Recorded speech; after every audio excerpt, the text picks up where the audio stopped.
আজ দুপুর 1:06 বিমানটি উড্ডয়ন করে। তখনও ক্লাসের মধ্যে সেই ছোট ছোট বাচ্চাগুলো ক্লাস করছিল। তাদের চোখে ছিল রঙিন স্বপ্ন, বড় হয়ে ডাক্তার, ইঞ্জিনিয়ার, কেউ আবার পাইলটও হবে। তবে তারা জানতো না যে একজন পাইলটের কারণে তাদের জীবনগুলো যাবে। বিমানটি আকাশে মাত্র 12 মিনিট উড়ে 1:18 দিকে বিমানটি মাইলস্টোন স্কুলের উপরে বিধ্বস্ত হয়। এই বিমানটি ছিল আরো 35 বছর আগের পুরনো। যেই বিমানটির মেয়াদ আরো 1 যুগ আগে শেষ হয়ে গিয়েছে, সেই বিমানটি নিয়ে আজ দুপুর 1:06 পাইলট তৌকির প্রশিক্ষণের জন্য বের হয়। এটি ছিল তার প্রশিক্ষণের শেষ ক্লাস। আজ যদি তিনি উত্তীর্ণ হয়ে আকাশ থেকে মাটিতে নামতে পারত, তাহলে তিনি একজন পাইলট হিসাবে সার্টিফাইড হতো। তবে শেষ ক্লাসে তার জীবনটি শেষ হয়ে যায়। তৌকির আর সুস্থ সবল ভাবে মাটিতে নামতে পারেনি। তৌকির যখন বিমানটি নিয়ে আকাশের মধ্যে উঠছিল এবং যখন বুঝতে পেরেছে এই বিমানটি কন্ট্রোল হারিয়ে ফেলেছে, তখন কন্ট্রোল রুম থেকে তৌকিরকে বলা হচ্ছে ইজেক্ট করার জন্য। তবে তৌকির সেখানেও বিমান থেকে ঝাঁপ দেয়নি। তিনি চেষ্টা করেছিল বিমানটি নিয়ে যেন সঠিকভাবে মাটিতে ল্যান্ড করতে পারে, এবং সেই জন্যই মাইলস্টোন স্কুলের সে মাঠের মধ্যে বিমানটি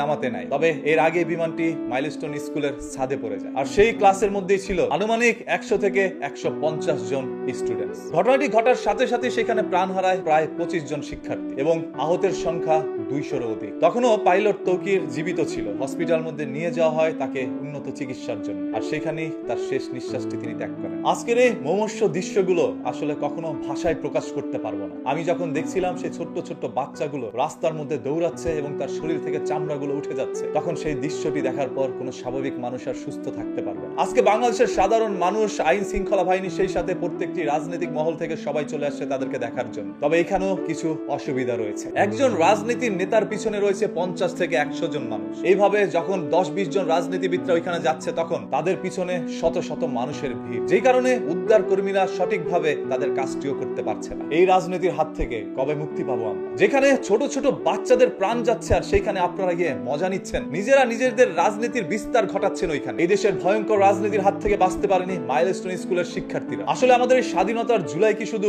মানুষের রক্তই চায়? আজকে পাইলট তৌকির, আগামীকাল হয়তোবা অন্য কোনো পাইলটের জীবন যেতে পারে। কারণ এই মেয়াদ উত্তীর্ণ বিমানগুলো কেন এখন পর্যন্ত আকাশের মধ্যে ওড়ানো হচ্ছে, সেটা নিয়ে প্রশিক্ষণের উদ্দেশ্যে পাইলটদেরকে পাঠানো হচ্ছে। এটা শুধু পাইলটের জীবন নিয়ে ছিনিমিনি খেলা নয়, সেই সাথে আজকের এই দুর্ঘটনার পিছনে সামিল হওয়া অসংখ্য মানুষের জীবন নিয়েও খেলা। কেন এই বিমানটি আকাশে উড়ানো হলো, সেটা নিয়ে হাজারো মানুষের প্রশ্ন।